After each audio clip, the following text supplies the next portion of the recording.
Savolim aliment to'g'risida.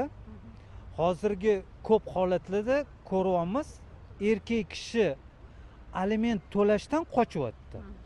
Ayol kishi erkak kishini jazo qilib yechim topyapti.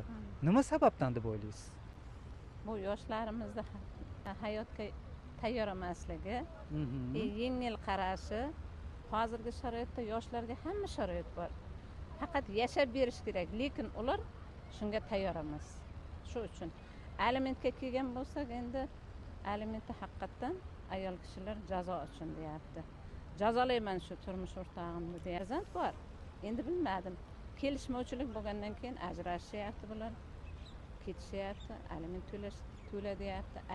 Yigitlarimiz bo'lsa aliment to'lashdan qochyapti. Farzand yetim bo'lib ketyapti, arosatda qolyapti. Arosatda qolyapti. Unga ota-onalar yaxshi tarbiya berish kerak. Ota-onalarda hamma gap.